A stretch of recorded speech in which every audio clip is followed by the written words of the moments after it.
भीष्मद्रोणतटा जयद्रथजला गान्धारनीलोत्पला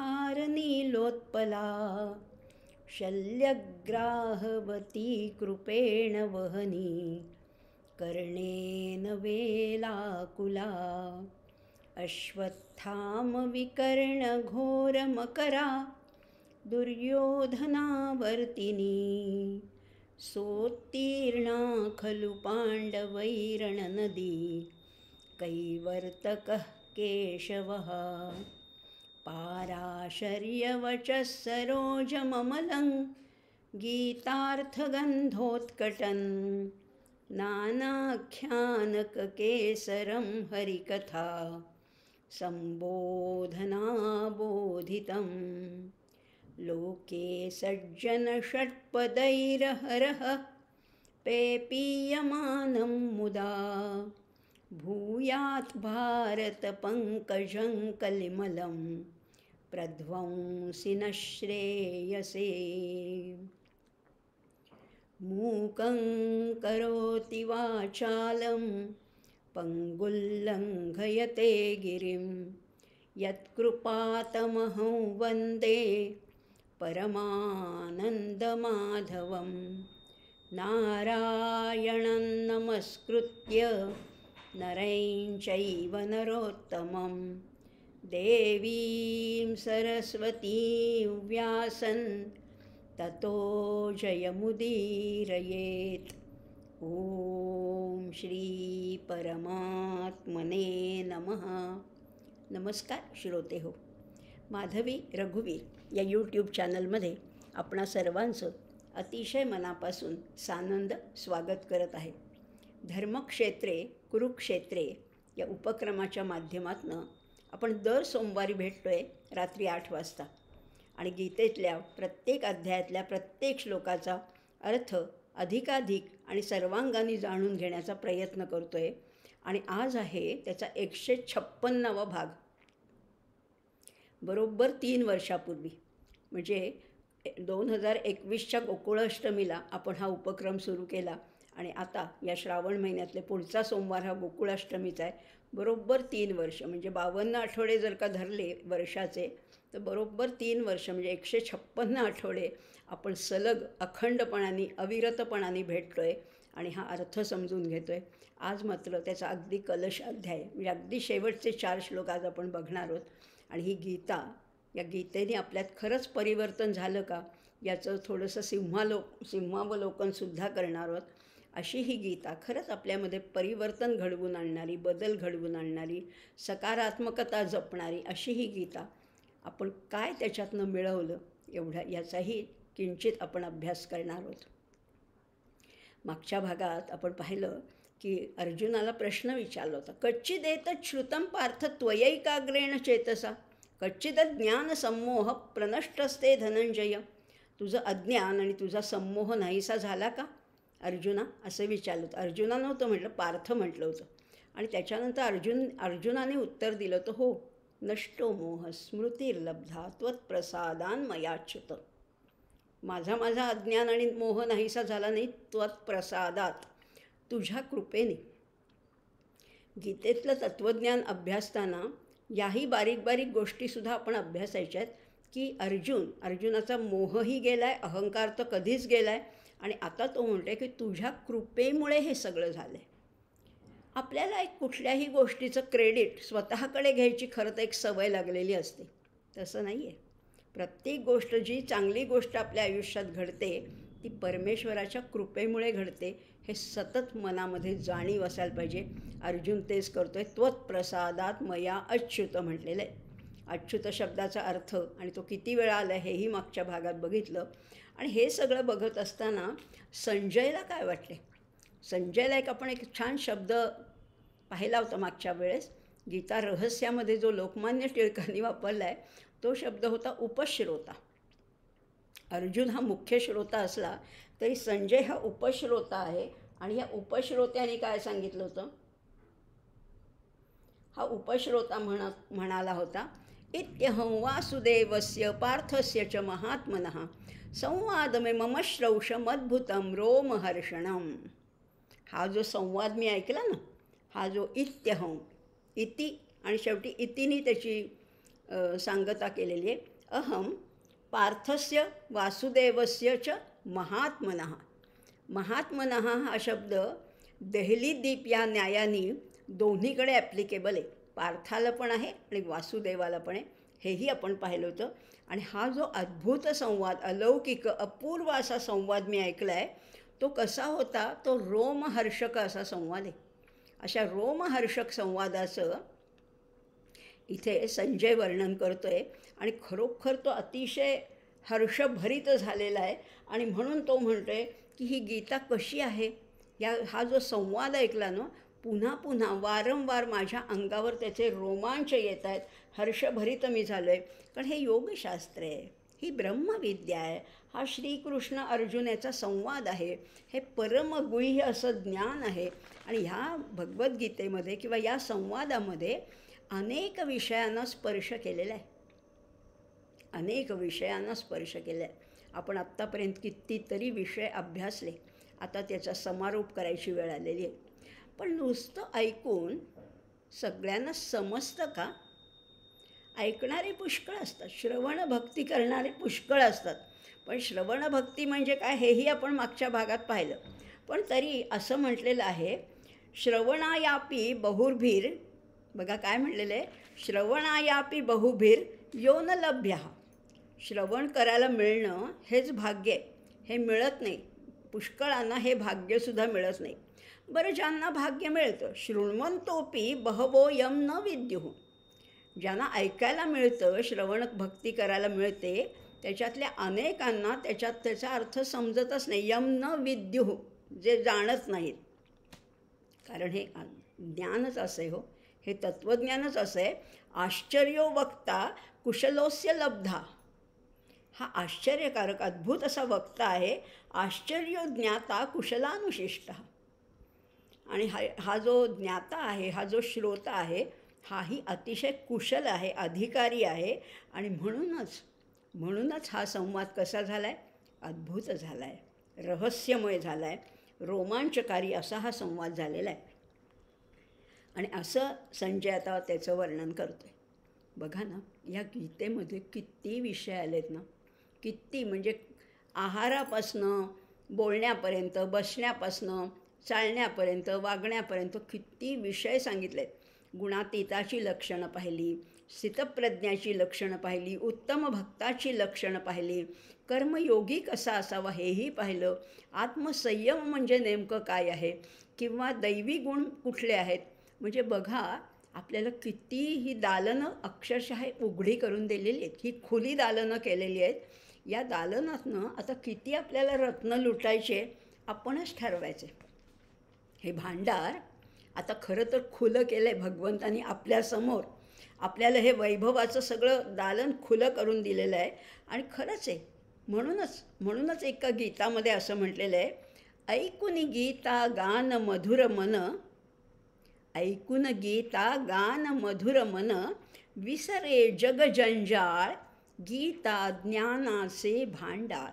गीता ज्ञानाचे भांडार. काय करते ही गीता? ओळख करीते आत्म्याशी ती, ओळख करीते आत्म्याशी ती, खोटे शोक भवाशा जाती. खोटा शोक, भवाची आशा हे सगळं निघून जातं. खोटे शोक भवाशा जाती, देहाला तू वस्त्र मान रे, रुदन एक अविचार, गीता ज्ञानाचे भांडार. गीता ज्ञानाचे भांडार. आणि काय सांगते गीता? सगळ्यात महत्त्वाचं, कर्माला महत्त्व आहे. स्वकर्म म्हणजे काय? गीतेने हे आपल्याला हेच शिकवलं आहे. कर्म म्हणजे काय, स्वधर्म म्हणजे काय. कर्म प्रेरणा देते सकला, कर्म प्रेरणा देते सकला, शिकवी. काय शिकवी? शिकवी टाका फलमोहाला, रात्रंदिन एकच समजावी, सेवा तव निर्धार. गीता ज्ञानाचे भांडार. गीता ज्ञानाचे भांडार. सकळ शास्त्र गाळुनी रसरसली, पार्थाचा संदेश जाहली, अगा मानवा ऊठ सावरी, कृष्णाचे उद्गार, गीता ज्ञानाचे भांडार, गीता ज्ञानाचे भांडार. ऐकून गीता गान मधुर मन, विसरे जग जंजाळ, गीता ज्ञानाचे भांडार, गीता ज्ञानाचे भांडार. अशा या गीतेचा अभ्यास तर केला, श्रवण केलं, थोडंसंच कळलं आहे, अजून पुष्कळ जाणून घ्यायचं बाकी आहे. खरं तर अगदी हिमनगाचा अगदी लहानसा भाग आपल्याला दिसतोय, समजतोय, पण त्याच्यापेक्षा कितीतरी रत्न अजून ह्या रत्नाकरामध्ये दडलेली आहेत आणि तीही जाणून घ्यायची आहेत. पण आता संजय काय म्हणतो ते आधी बघूया.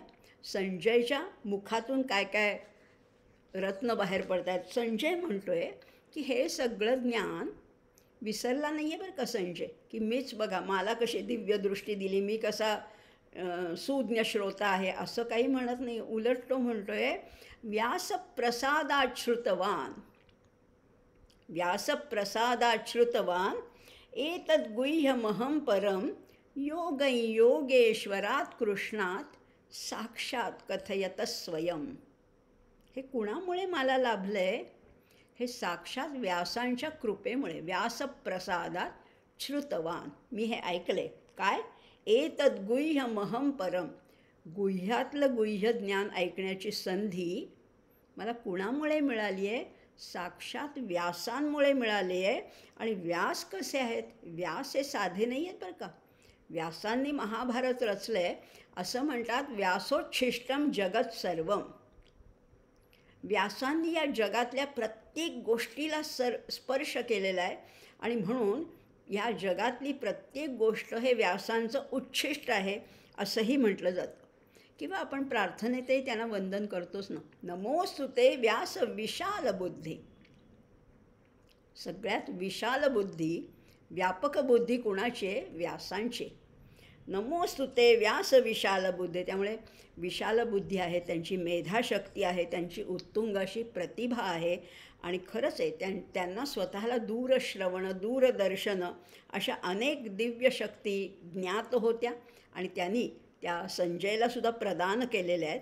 आणि म्हणूनच संजय अतिशय कृतज्ञतापूर्वक त्या व्यासांचं स्मरण करतो आहे. ग्रॅटिट्यूड. आणि खरंच आहे कृतज्ञता हवीच ना. Gratitude is the soul of spirituality. आध्यात्मिकतेचा प्राण काय आहे? तर कृतज्ञता हा प्राण आहे.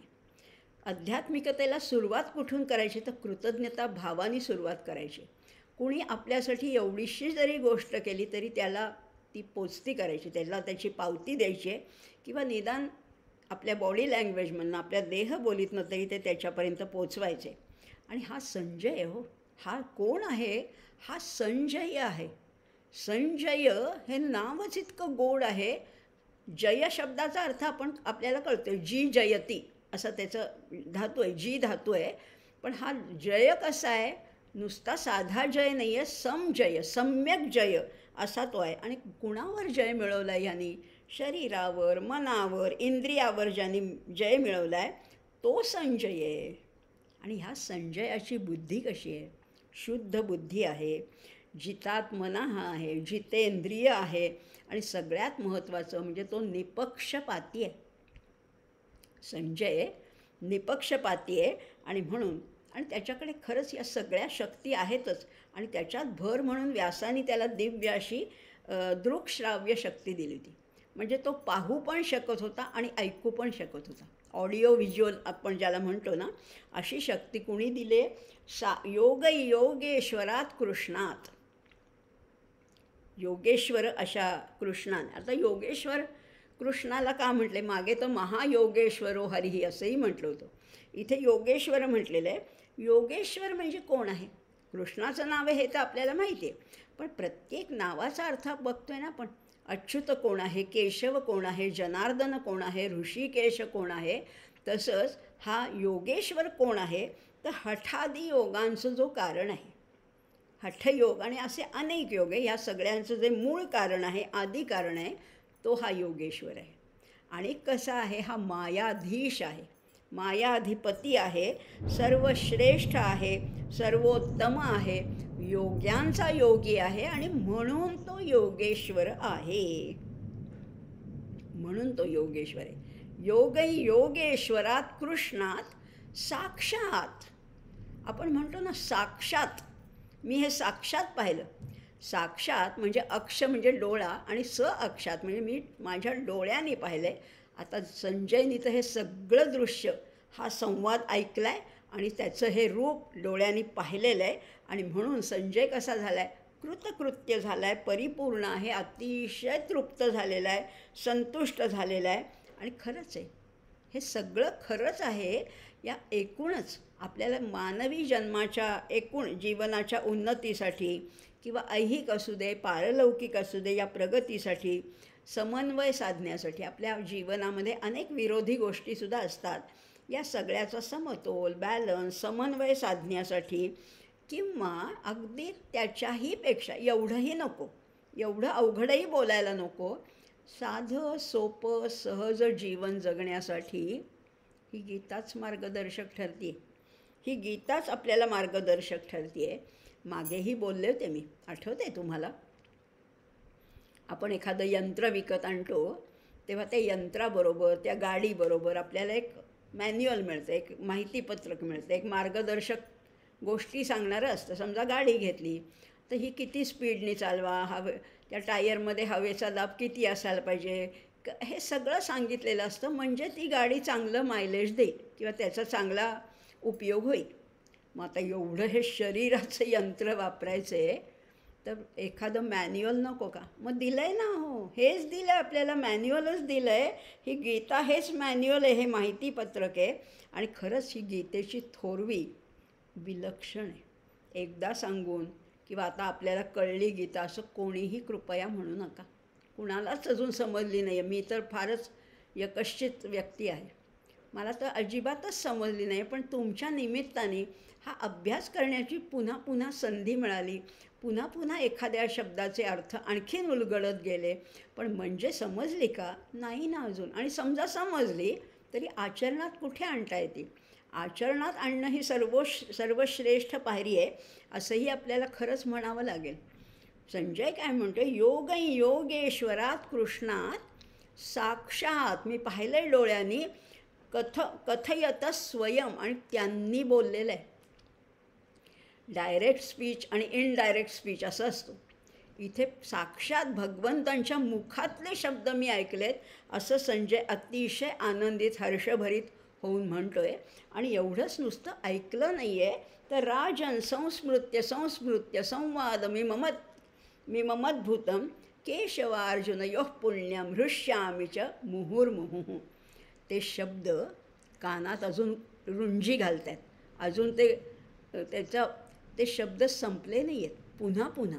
आणि काही शब्द खरंच असतात, इतके प्रभावी असतात. जर का तो वक्ता, त्या वक्त्याच्या वाणीला जर का सिद्धी प्राप्त झाली असेल तर शब्द बघा अतिशय प्रभावी असतात. बाकीचे शब्द फोलपटासारखे उडून जातात, पण काहींचे शब्द आपल्या कानात अगदी अजूनही घुमत आहेत. लोकमान्य टिळक म्हटल्यावर आपल्याला आठवतो, स्वराज्य हा माझा जन्मसिद्ध हक्क आहे. सुभाषबाबू म्हटल्यावर जय हिंद आठवतो. अशा अनेक गोष्टी आपल्याला आठवतात. प्रत्येक गोष्टीला वजन आहे, शब्दाला किंमत आहे, शब्दाला धार आहे. या संजयला आता हे सगळं जे ऐकलं होतं ना आत्तापर्यंत ते पुन्हा पुन्हा आठवतं आहे. आणि काय होतं आहे, तो हृष्यामीच मुहुर्मुहुः. काय गोड शब्द वापरला आहे, मुहुर्मुहुः. म्हणजे पुन्हा पुन्हा वारंवार परत परत त्याला तेच आठवतं आहे, तेच शब्द त्याला खरंच आठवत आहेत. आणि संजय हा भाग्यवान श्रोता आहे. या मनुष्य देहामध्ये म्हणजे एकूणच जगामध्ये असं आचार्यांनी सांगितलं आहे विवेक चूडामणीमध्ये, 3 गोष्टी दुर्लभ आहेत. कुठल्या 3 गोष्टी? मनुष्यत्व, मुमुक्षुत्व, महापुरुष संश्रयः. मनुष्यत्व मिळालं आहे, मुमुक्षुत्व पण मिळालं आहे. आणि संजयला तर महापुरुष संश्रय, साक्षात भगवंतांचा सहवास मिळाला आहे. त्यांचं रूप डोळ्यात साठवता आलेलं आहे, त्यांचे शब्द कानात साठवता आलेले आहेत. इतक्या दुर्मिळ गोष्टी संजयला प्राप्त झाल्या आहेत. मग का नाही बरं त्याच्या अंगावर रोमांच येणार? खरं म्हटलं ना तर हे संजय तर प्रत्यक्ष पाहिलं आहे, पण नुसतं आपण आता त्या कुरुक्षेत्रापासनं हजारो मैल लांब आहोत किंवा त्याला काळाच्या दृष्टीने सुद्धा पुष्कळ वर्ष उलटून गेली, तरीसुद्धा तरीसुद्धा ही गीता ऐकताना, म्हणजे त्याचं श्रवण करताना, त्याचं पठण करताना, त्याचं अध्ययन करताना आपल्यासुद्धा अज्ञात किंवा अज्ञात पापांचा हळूहळू निराश होत जातो. मग संजय तिथे प्रत्यक्ष त्यांनी पाहिलेलं आहे. कारण हे खरंच आहे, हे ज्ञानच असं आहे, जीवाला पावन करणारं, गुह्य गोपनीय रहस्य सांगणारं हे पारमार्थिक ज्ञान आहे. आणि हे संजयला प्राप्त झालं. आणि खरं सांगू का, हे ज्ञान म्हणजे नुसते शब्द नाही आहेत, हे आत्मज्ञान आहे. आता आत्मा कोण हे त्याला कळलेलं आहे, मी कोण याची त्याला अनुभूती आलेली आहे. आणि आत्मज्ञाना इतकी दुसरी श्रेष्ठ उपलब्धी नाहीच आहे मुळी. आणि कुणाला हे ज्ञान प्राप्त होतं? कुणालाही. तुम्ही म्हणाला आम्हाला होईल का? होईल ना. असं कुणीच समजायचं नाही आहे की मला हे जमणार नाही, माझा एवढा अभ्यास नाही.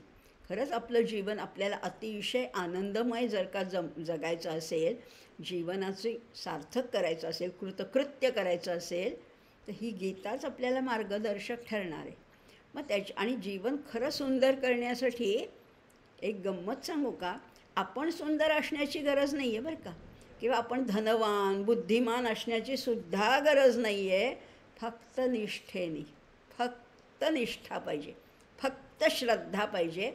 एवढ्या श्रद्धेने जर का या गीतेचा अभ्यास केला तर आपलं जीवन असं परावर्तित करता येईल, असं त्या जीवनाचं सोनं करता येईल. कारण भगवंतांनी काय आश्वासन दिले, अपि चेदसी पापेभ्य सर्वेभ्य पापकृत्तमः. पाप्यातला पापी जरी तू असशील तरी जरी मला येऊन मिळालास ना की तू या सगळ्यातनं सर्वै ज्ञान प्लवेनैव वृजिनाम संतरिष्यसी, या पाप समुद्र ओलांडून जाशील, एवढं खात्री भगवंतांनी दिलेली आहे. कारण आणि ह्या गीतेतला ना प्रत्येक श्लोक, अगदी प्रत्येक श्लोक नवनवी दृष्टी देतो. आज तुम्ही श्लोक वाचलास आणि तोच 4 दिवसांनी वाचलात तर तुम्हाला आणखीन नवे विचार कळतील. प्रत्येक श्लोक हा नवी दृष्टी देणार आहे. आणि म्हणून अशी दृष्टी रोज जर का मिळायला लागली तर हे विशाल दर्शन आपल्याला सुद्धा शक्य आहे बरं का. नाहीतरी बघा ना, जमिनीवर जो माणूस असतो त्याची दृष्टी संकुचित असते. आता इथे बसून मला फक्त या आजूबाजूच्या 1-2-4 बिल्डिंग दिसत आहेत आणि एवढंसं आकाश दिसतं आहे. पण जसजशी मी उंचावर जाते तसतसं आणखीन पर्स्पेक्टिव्ह वाढत जातो, आणखीन परिसर नजरेच्या टप्प्यात येतो.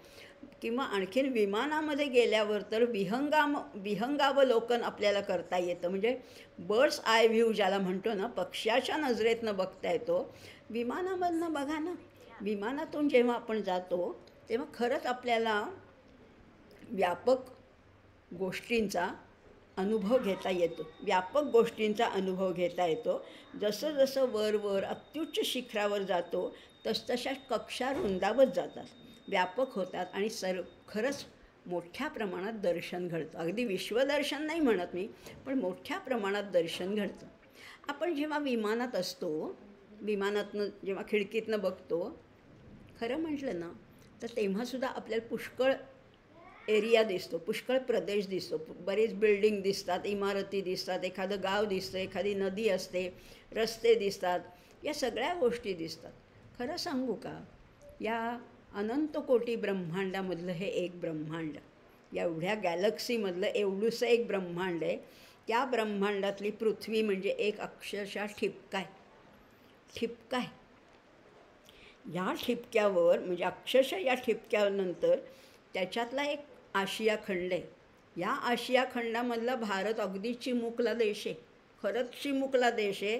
त्याच्यातलं एक महाराष्ट्र, त्याच्यातलं एक पुणे शहर, त्याच्यातलं एक उपनगर, त्याच्यातल्या अनेक बिल्डिंगमधली एक इमारत आणि त्या इमारतीतले अनेक फ्लॅटमधला एक फ्लॅट आणि त्याच्यातली मी किती टिवटिव करते, किती अभिमान बाळगते आहे, कशासाठी. आणि मग हे जेव्हा आपण जसे वर जातो, जसे व्यापक होतो, तेव्हा आपल्याला क्षुद्रत्व जाणवायला लागतं, आपल्याला संकोच वाटायला लागतो.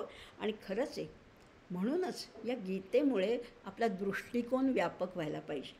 मग उगीच शेजाऱ्याशी ह्याच्याशी त्याच्याशी हेवे दावे मान अपमान हे नको. याच्या पलीकडे जायला शिकायलाच पाहिजे आणि तेच आपल्याला गीता शिकवते. नाहीतर या गीतोपदेशाची रचनाच मुळी इतकी मार्मिक आहे, इतकी सुंदर आहे, कारण ती प्रश्नोत्तर रूप आहे. संवाद आहे ना, प्रश्नोत्तर रूप आहे, म्हणून ती नाट्यपूर्ण पण आहे.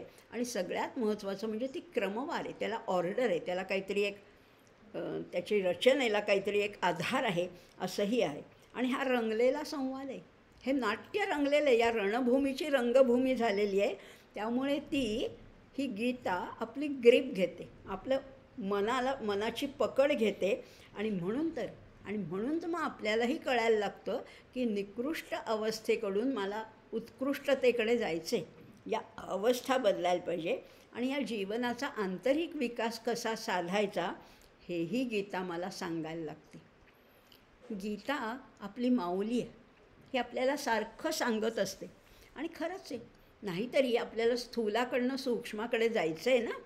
आत्ता आपण स्थूल सृष्टीमध्ये वावरतो आहे, सूक्ष्मतेकडे जायचं आहे, जडाकडून चैतन्याकडे जायचं आहे, व्यक्ताकडून अव्यक्ताकडे जायचं आहे, असतकडून सतकडे जायचं आहे.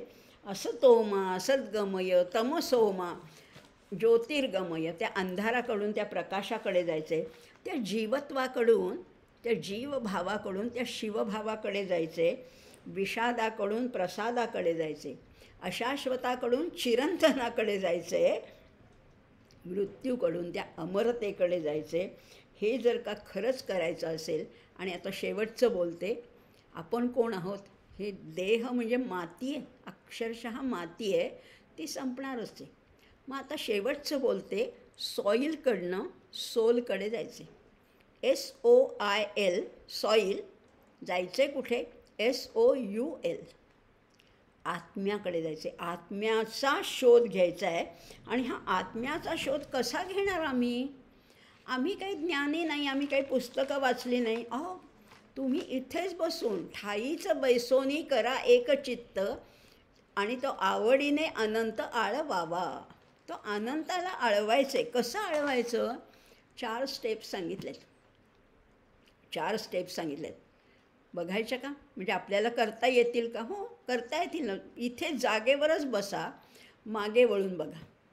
मागे वळून बघितल्यावर आपल्याला आठवतं किती संकटातून वाचवलं, किती प्राणघातक गोष्टीतनं आपण तावून सुलाखून बाहेर पडले, किती साडेसाती आली, किती संकट आली, किती व्याधी आल्या.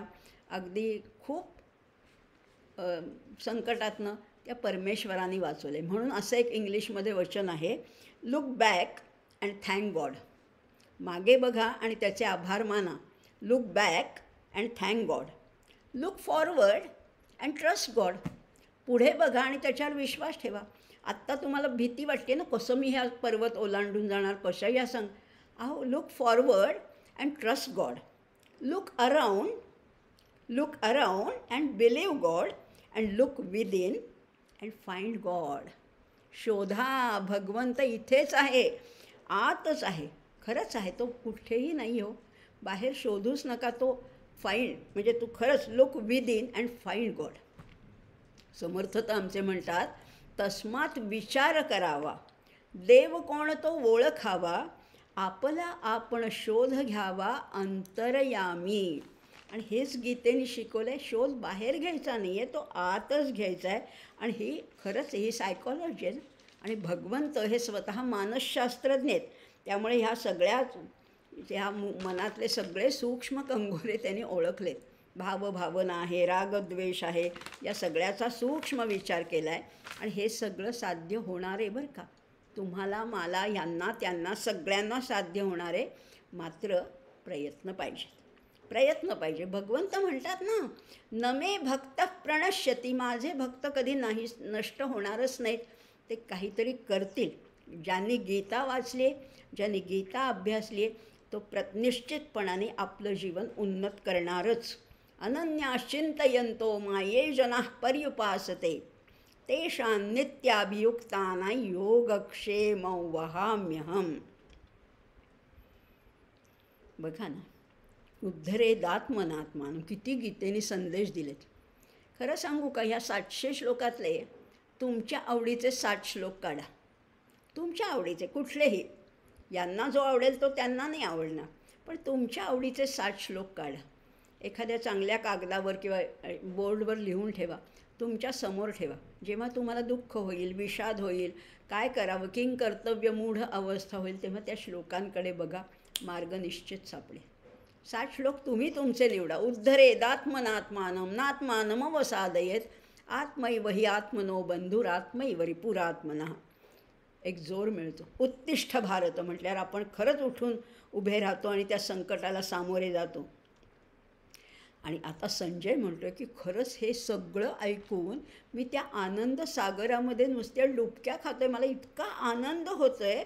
आता हा कसं हे संजयला तर मिळालं, मग हे काय, ह्या गीतेचं हा लाभ मिळण्यासाठी कोणतं पुण्यकर्म करायला पाहिजे, कोणतं हवन करायला पाहिजे, कोणतं तपाचरण आहे, कोणता दानधर्म आहे, किंवा कुठल्या शास्त्राचं अध्ययन करायला पाहिजे, किंवा कुठल्या गुरूंची कृपा पाहिजे. अहो नाही, ह्याच्यापैकी काहीच करायची गरज नाही आहे. हे तत्त्वज्ञान तितकंसं जड वाटत नाही, डोक्यावरनं तर अजिबात जाणार नाही, उलट ते मनात ठसतं. आत्तापर्यंत जे आपण ऐकलं त्याच्यातल्या 4 गोष्टी तरी तुम्हाला निश्चित आठवत राहतील. आता संजयने तर प्रत्यक्ष ऐकलं आहे. संजय म्हणतो आहे की हे मला सगळं कळलं, नुसतंच कळलं नाही तर माझ्या मनात ठसलं, आणि ते आठवून आठवूनसुद्धा मला आनंदाच्या उर्मी उठत आहेत. हा संवाद साधा 2 माणसातला संवाद नव्हता, हा दैवी संवाद आहे, हा ईश्वरी संवाद आहे. कारण खरंच आहे ना, श्रद्धावंत प्रामाणिक जिज्ञासूंना पदोपदी ही गीता अभ्यासतानासुद्धा श्रद्धा पाहिजे. जे श्रद्धावंत आहे, जे प्रामाणिक आहे, जे जिज्ञासू आहेत, अशा साधकांना पदोपदी उत्तम उत्तम सिद्धांत रत्नांचा पुन्हा पुन्हा लाभ होत असतो. आणि हे अलौकिक वैभव स्वतःही उपभोगायचे आणि इतरांना ते वाटायचे. असं केलं तर ते निश्चितच या गीतेचा खरोखर घरोघरी आणि करोकरी प्रसार होणार आहे. आणि तेच आपलं आता कर्तव्य आहे. संजय पुढे काय म्हणतो आहे, तच्च संस्मृत्य. आता हे तर झालं संवाद, तर त्यांनी ऐकलाच आहे, पण नुसता संवाद नाही, त्यांनी ते रूप पण पाहिले. अहो काय तेजस्वी रूप आहे, ते विश्वरूप दर्शन पाहिले, ते चतुर्भुज रूप पाहिले, तो सारथ्याचं रूप पाहिले, त्या मार्गदर्शक अशा गुरुस्वरूपाच्या भगवान योगेश्वराचं रूप पाहिले. संजयने किती रूप पाहिलेत. आणि आता तो म्हणतो आहे तच्च संस्मृत्य रूपमत्यद्भुतम हरेहे. शब्द काय वापरला इथे, हरी म्हटलेलं आहे त्याला. हरी म्हणजे कोण आहे, सगळ्या पापांचं हरण करणारा आहे, सगळ्या दोषांचं हरण करणारा तो हरी आहे.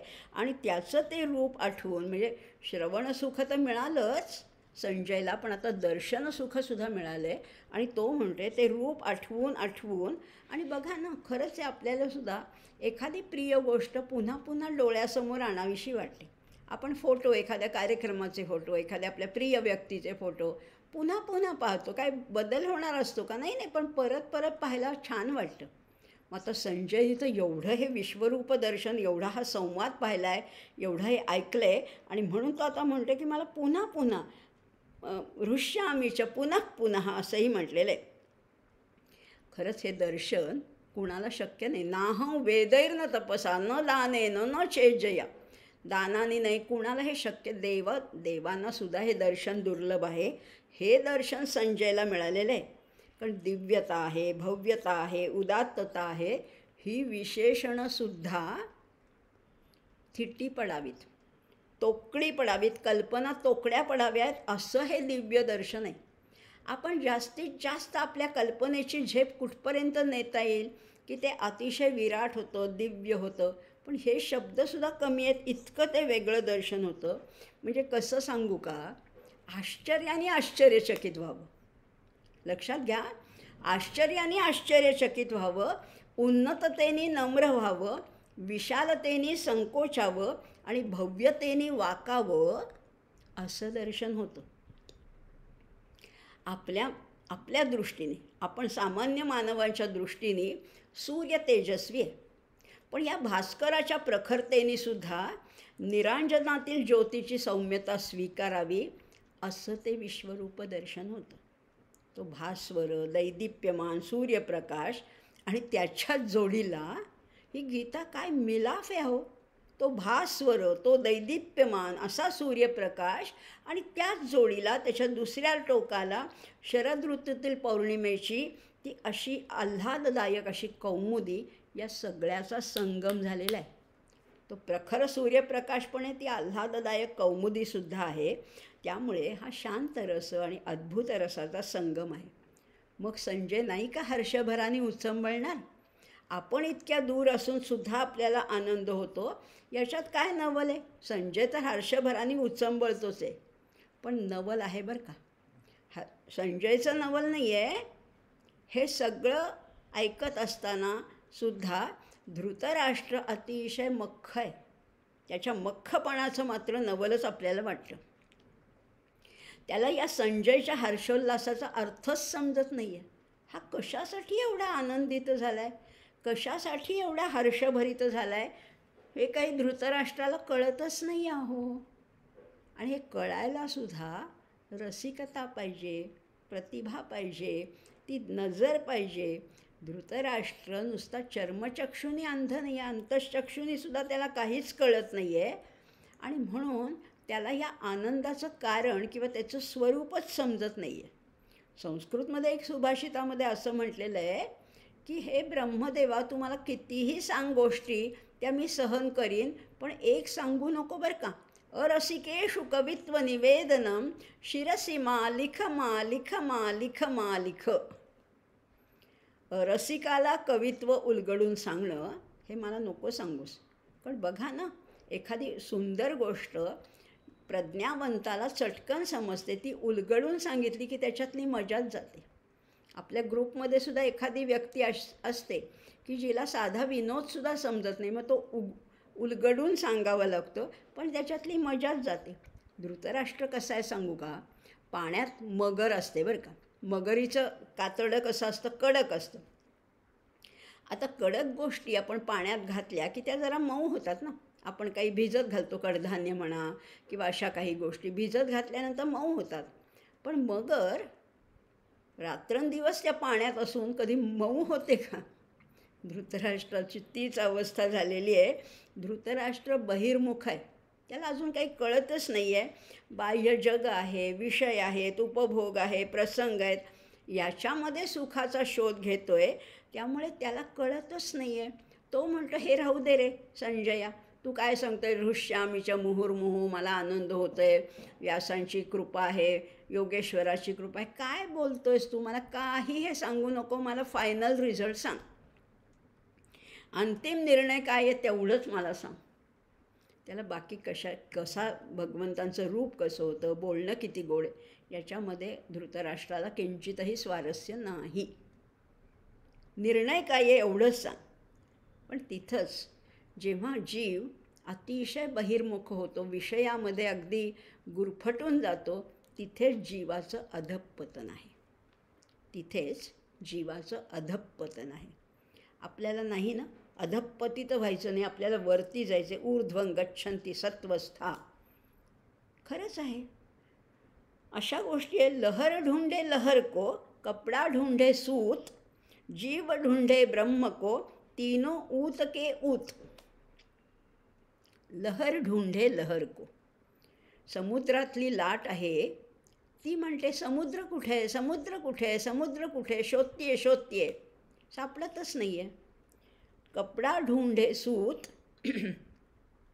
सूत काय म्हणतं की कपडा कुठे, कापड कुठे, असं म्हणून तो शोधतोय.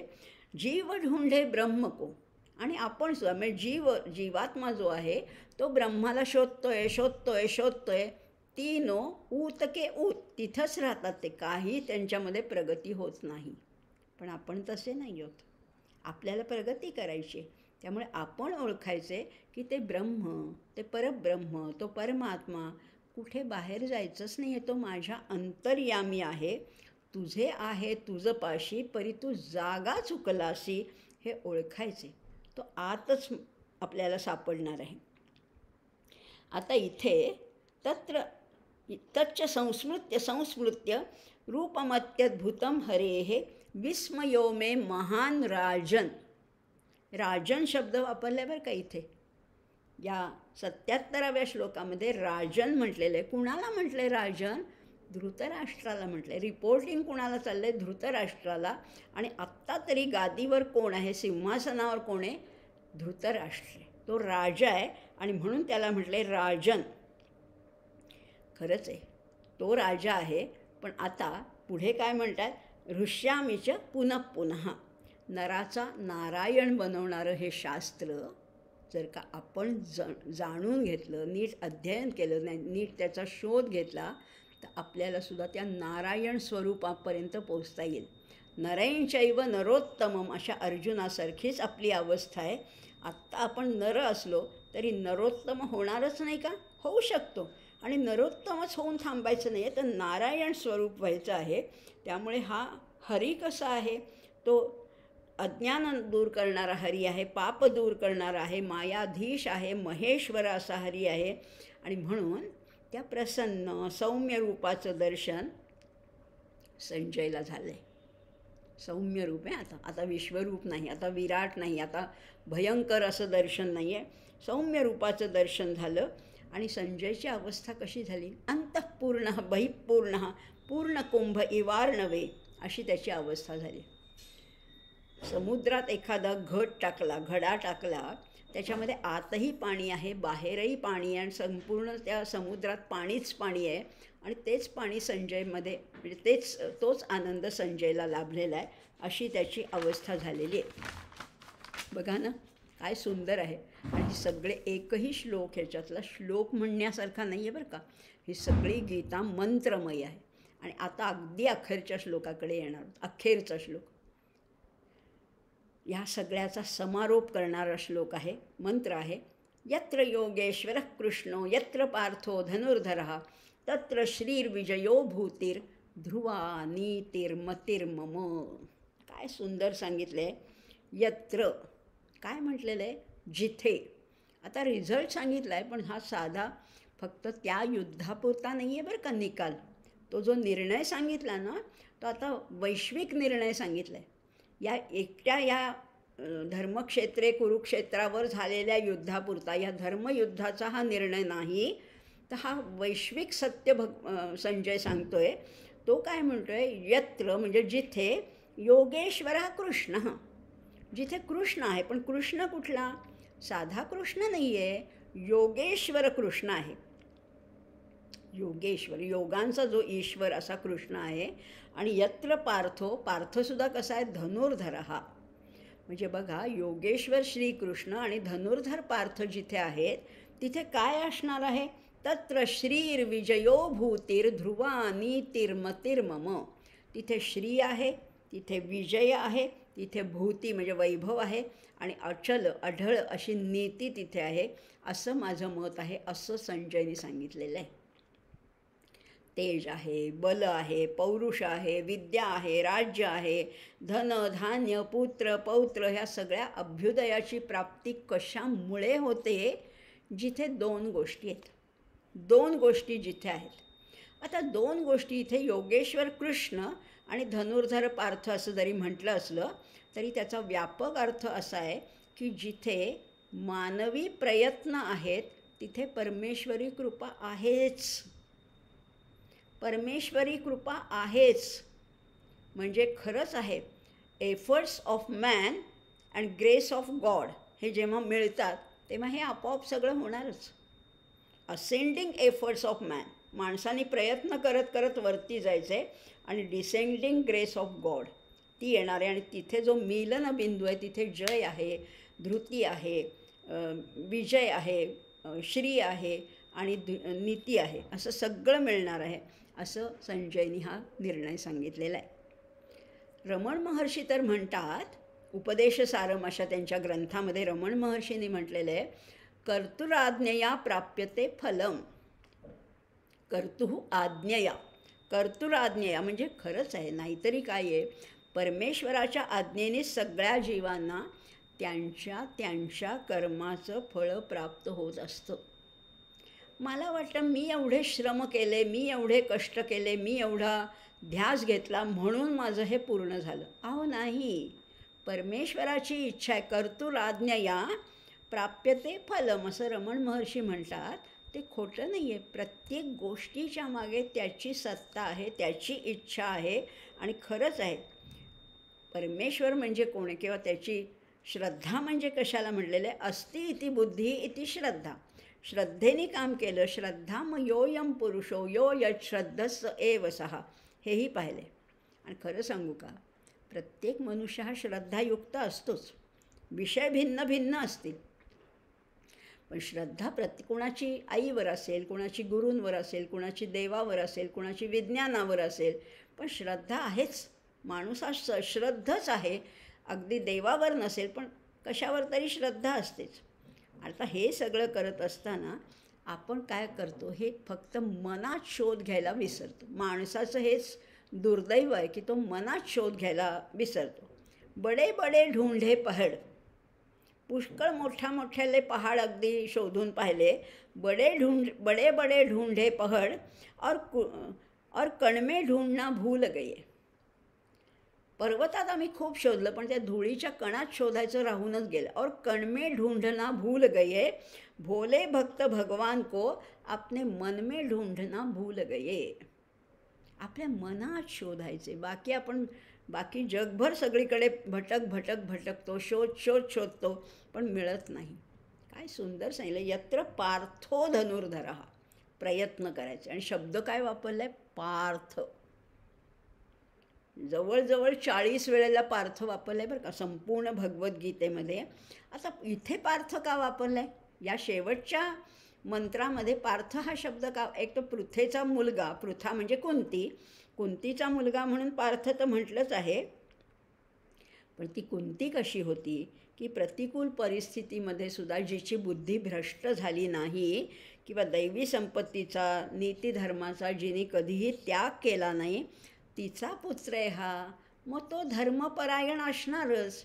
प्रयत्नवादी पण आहे आणि धर्माला धरून वागणार आहे. सगळे आपले जे कर्म आहेत ती धर्माच्या कसोटीवर घासून बघायचे, त्याला खरी उतरायला पाहिजेत.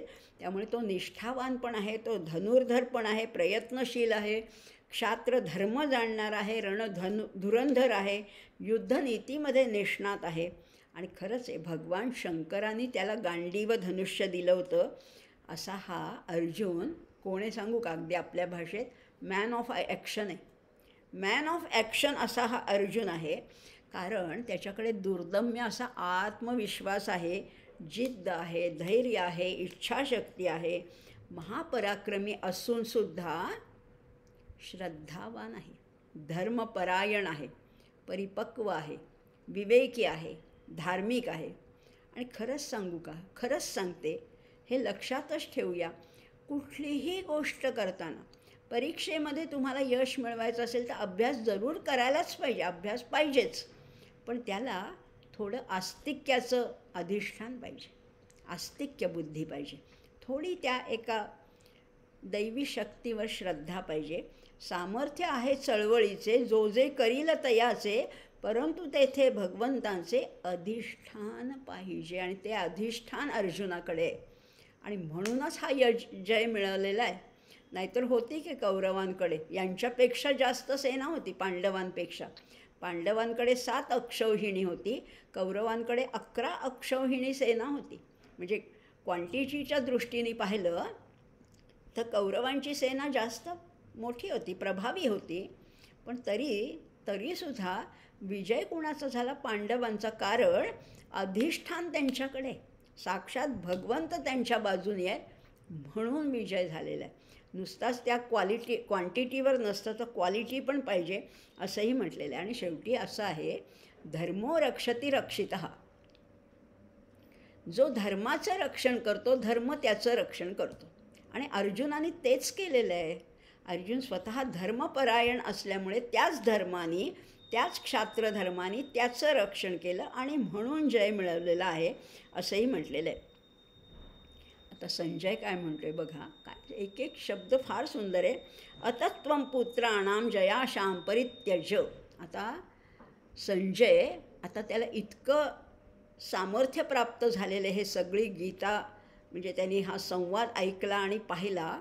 आता तो धृतराष्ट्राला खडसावून सांगतोय, आता आता म्हणून त्वं पुत्राणाम जय आशाम परित्यज.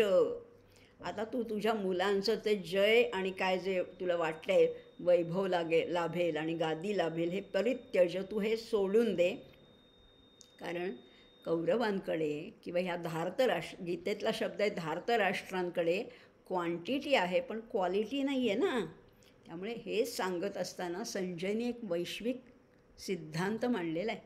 संजय म्हणतो की गीता हे धर्मशास्त्र नाही आहे, ते नुसतं धर्मशास्त्र नाही तर ते मोक्षशास्त्र आहे असंही त्याला म्हटलेलं आहे. आणि आपल्या भारतभूमीमध्ये 4 गकार प्रसिद्ध आहेत बरं का. गकार, गीता गंगा च गायत्री गोविंदेती हृदय स्थिते. काय काय सांगितलं, गीता गंगा गायत्री आणि गोविंद हे ज्याच्या हृदयामध्ये आहेत. गीता गंगा च गायत्री गोविंदेती हृदय स्थिते चतुर्गकार संयुक्ते पुनर्जन्म न विद्यते. ह्या 4 गकारांचा तुम्ही अभ्यास केलात, श्रद्धा ठेवलीत, आराधना केलीत तर हे चतुर्गकार जे आहेत यांनी संयुक्त जो आहे त्याला पुनर्जन्माची काळजीच नाही आहे. पुनर्जन्म न विद्यते. नाहीतरी महात्म्यामध्ये आपण पाहिलंच होतं ना, ही गीता नुसती वाचायची नाही आहे, नुसती पाठ करायची नाही आहेत, नुसती परीक्षा द्यायची नाही, नुसती बक्षिसं मिळवण्यासाठी नाही आहे. ही गीता हे आचरणाचं शास्त्र आहे, बिहेवियरल सायन्स आहे. त्यामुळे गीता सुगीता कर्तव्या. या गीतेची सुगीता करायची म्हणजे ती आचरणात आणायची आहे. म्हणून तर इथे म्हटलेलं तत्र श्रीर्विजयो भूतिर्ध्रुवा नीतिर्मतिर्मम. आणि नीतिमत्तेचं अधिष्ठान असेल तरच संपत्तीची श्री होते बरं का. संपत्ती म्हणजे पैसा नाही, संपत्ती म्हणजे तुमच्या नोटा नाहीत, संपत्ती म्हणजे डॉलर नाही, संपत्ती म्हणजे रत्न हिरे माणकं नाही. या संपत्तीला जर का नीतीचं अधिष्ठान असेल तर त्या संपत्तीची श्री होते. आणि म्हणून श्री सूक्तामध्ये श्रीला आवाहन केलं आहे, श्रीला बोलवलेलं आहे, नुसत्या लक्ष्मीला नाही. त्यामुळे सगळ्यालाच आणि सगळ्याच गोष्टींना विजय असेल, ऐश्वर्य असेल, यश असेल, या सगळ्याला ईश्वराचं अधिष्ठान असेल तर पावित्र्य प्राप्त होतं. नुसतं यश मिळवलं आहे, नुसतेच कारखाने उभे केले त्याला उपयोग नाही आहे, त्याला ईश्वरी अधिष्ठान पाहिजे. आणि खरंच आहे हा सिद्धांत आहे बरं का. संजय जे बोलला आहे तो सिद्धांत आहे. आणि सिद्धांत जेव्हा वैश्विक सिद्धांत असतो तेव्हा त्याला एकही एक्सेप्शन नसतं. वैश्विक सिद्धांत, आता गुरुत्वाकर्षण हा वैश्विक सिद्धांत आहे. असं नाही आहे की सफरचंद झाडावरनं खाली पडलं जेव्हा न्यूटननी पाहिलं, म्हणजे फक्त परदेशात सफरचंद खाली पडतात आणि भारतात उलटी जातात असं काही नाही. तो वैश्विक सिद्धांत म्हणजे सगळीकडे.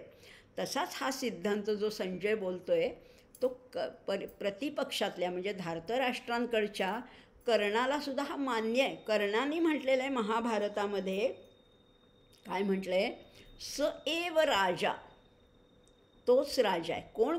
आता कर्णाला मान्य आहे मनातून, जरी तो त्यांच्या बाजूनी लढत असला तरी मनातून त्याला सगळं हे पटतं आहे, हे सत्याची बाजू त्याला मान्य आहे. तो म्हणतो आहे स एव राजा धर्मात्मा शाश्वतोस्तु युधिष्ठिरः. युधिष्ठिर कसा आहे? धर्मपरायण आहे, धर्मात्मा आहे, तो शाश्वत आहे. कसा आहे? नेता यस्य ऋषिकेशो योद्धा यस्य धनंजयः. ज्याचा नेता हा ऋषिकेश आहे आणि योद्धा कोण आहे? धनंजय. आणि म्हणून त्यांचा राजा, या पांडवांचा राजा आहे तो युधिष्ठिरच आहे. स एव राजा असं म्हटलेलं आहे. आणि ह्यालाच उदात्त राजकारण म्हणतात. शत्रूंनीसुद्धा प्रशंसा करावी हे उदात्त राजकारण आहे. अगदी रावणसुद्धा धर्मज्ञ होता, नीतिशास्त्राचा अभ्यास केलेला होता. रावणानेसुद्धा प्रभू रामचंद्रांच्या युद्धनीतीची प्रशंसा केलेली आहे. आणि हेच खरं उदात्त असं राजकारण आहे. अशा या राजकारणापर्यंत म्हणजे बघा या अगदी शेवटच्या श्लोकापर्यंत आपण आलो आहेत, पण म्हणजे संपलं नाही बरं का अजून. आपल्याला आता त्या अनुबंध चतुष्टयाबद्दलही आपण सुरुवातीला बोललो होतो या संपूर्ण म्हणजे सांगता झाली, समारोप झाला असं आपण जरी म्हणत असलो तरी अगदी पहिला श्लोक काय होता आठवतं आहे ना तुम्हाला? धर्मक्षेत्रे कुरुक्षेत्रे. म्हणजे पहिला शब्द काय होता? धर्म. आणि शेवटचा अखेरचा शब्द काय आहे? मम. मम धर्म. बघा, मम धर्म म्हणजे स्वधर्माच्या वर्तुळामध्ये ही सगळी गीता बसवलेली आहे. मुद्दाम नाही, पण हे वर्तुळ पूर्ण झालेलं आहे. धर्मापासून सुरुवात झाली आणि ममपर्यंत येऊन थांबलेलं आहे. असं हे स्वधर्माचं विवरण करणारं, प्रतिपादन करणारं असं हे अतिशय अद्भुत असं रहस्यमय ज्ञान हाच अर्जुनाचा आणि श्रीकृष्णाचा संवाद आहे. हे सगळं जरी असलं, हे सगळ्या गोष्टी जरी असल्या तरी हे आपण पाहिलं होतं ना, हे वस्त्र कसं आहे? हे भरजरी वस्त्र आहे. हे पुन्हा उलगडून दाखवलं, पुन्हा त्याची घडी घातली, पुन्हा उलगडून दाखवले भगवंतानी. आणि असं हे भरजरी वस्त्र जेव्हा उलगडलं तेव्हा आपल्यालाही खरंच आनंद झालेला आहे. किंवा दुसरी उपमा आपण पाहिली होती, सर्वोपनिषदो गावो दोग्धा गोपालनंदनः पार्थो वत्स सुधीर भोक्ता दुग्धं गीतामृतं महत्. उपनिषद या गायी आहेत. या गायींचं दूध काढणारा गोपाल कोण आहे? साक्षात तो गोपालनंदना, साक्षात कृष्ण आहे. योगेश्वर श्रीकृष्ण हा दूध काढणार आहे. वासरू कोण आहे? पार्थो वत्स. पार्थ हे वासरू आहे. आणि ह्याचा उपभोग घेणारे कोण आहे? सेवन करणारे कोण आहे? सुधीर भोक्ता दुग्धं गीतामृतं महत्. हे तर आपण आता या 17 अध्यायापर्यंत या दुधाचं सेवन केलंच, पण 18व्या अध्यायामध्ये या दुधाचीच पुन्हा आटवून आटवून आटवून त्याची बासुंदी केली. नुसती साधी बासुंदी नाही आहे, तर त्याला केशर आहे, विलायची आहे, जायफळ आहे, या सगळ्याचा स्वाद लाभलेला आहे. या अनेकानेक उत्तमोत्तम सिद्धांत ह्याच्यात मांडलेले आहेत. आणि ही बासुंदी स्वादिष्ट तर आहेच आहे, पण पौष्टिक झालेली आहे. आपलं जीवन उन्नत, प्रगत, अधिक कार्यक्षम करण्याची क्षमता या भगवद्गीतेमध्ये आहे. आणि त्यातल्या त्यात या 18व्या अध्यायामध्ये आहे. आपल्याला मंदिराचीही उपमा दिली होती. या मंदिरावरचा कळस म्हणजे ही भगवद्गीता आहे. अगदी पहिल्या अध्यायापासून सुरुवात केली. पाया खणला, मग त्याच्यावर जोतं बांधलं, त्याच्यावर ते डबर घातलं, त्याच्यावर वीटकाम केलं, त्याला गवाक्ष केले, त्याच्यावर पुन्हा त्याचं हे 16वा अध्याय म्हणजे त्याच्यावरचा ओटा आहे, त्याच्यावरचा कळस आहे, त्याच्यावरती पुन्हा ध्वजा आहे, ती व्यासांची ध्वजा आहे. असं हे संपूर्ण मंदिर तयार झालं. गीता हे खरंच मंदिर आहे. या गीता मंदिरामध्ये प्रवेश करूया. त्या साक्षात तेजस्वी अशा श्रीकृष्णाचं दर्शन घेऊया. आणि ह्याचा आपण समारोप आता करतोच आहोत. पण आता हे सगळं करताना तुम्ही म्हणाल हे सगळं ऐकलं, पण आम्ही कसं हे आचरणात आणायचं? आत्ताच आपण बघितलं. हे सगळं जरी ऐकलं तरी ते आचरणात आणायला अवघड आहे का? कठीण आहे का? आम्हाला जमेल का? प्रत्येकाला जमणार आहे. प्रत्येकाला जमणार आहे. आणि खरंच ही रोज गीता थोडं तरी तुमचं, जशी तुम्हाला वेळ आहे, वेळेची उपलब्धता आहे, जशी क्षमता आहे, जशी तुमच्याकडे शक्ती असेल त्याप्रमाणे एखाद्याला रोज 18 अध्याय म्हणणंसुद्धा जमेल, एखाद्याला 6 अध्याय येतील, एखाद्याला 3 अध्याय, एखाद्याला 1 अध्याय, एखाद्याला 10 श्लोक जरी म्हणता आले तरी म्हणूया. पण ते समजून उमजून करूया.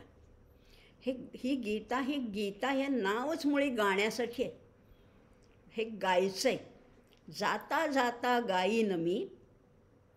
आणि खरंच आहे, आपल्याला शेवटपर्यंत ह्या गीतेचं आता बोट सोडायचं नाही आहे.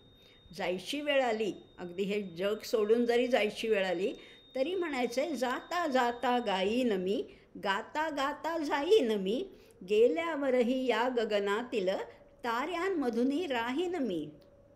मी राहणारच आहे. गीता ही चिरंतन आहे, शाश्वत आहे, कधीही न संपणारी अशी ही गीता आहे. आणि म्हणूनच या गीतेचा अभ्यास करता करता आपल्याला जे आनंद मिळाला, जे समाधान मिळालं, जे काही अल्प असं तरी ज्ञान मिळालं किंवा अनेक कल्पना स्फुरल्या असतील, तुमच्यामुळे हा माझा खरं तर अभ्यास झालेला आहे. मला या गीतेतलं खरं तर काहीही येत नव्हतं, पण हा अभ्यास करता करता मला अतिशय आनंद मिळाला. अगदी संजयसारखीच खरं तर अवस्था झालेली आहे. पण ह्या सगळ्याचं श्रेय कुणाला आहे? त्या योगेश्वर श्रीकृष्णाला आहे. माझं ह्याच्यात काहीही कर्तृत्व नाही. मी अतिशय सामान्य गृहिणी आहे.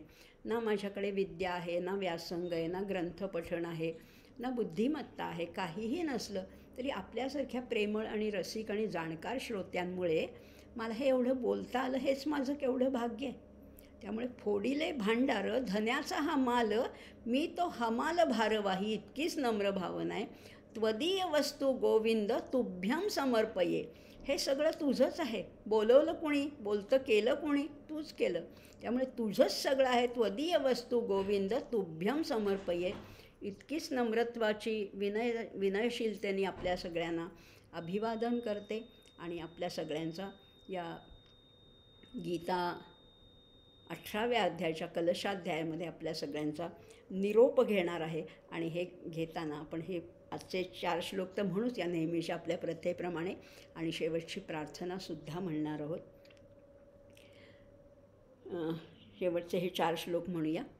व्यासप्रसादात् श्रुतवाने तद्गुह्यमहं परं, योगैयोगेश्वरात् कृष्णात् साक्षात् कथयतः स्वयं. राजन् संस्मृत्य संवादमिममद्भुतं, केशवार्जुनयोः पुण्यं हृष्यामि च मुहुर्मुहुः.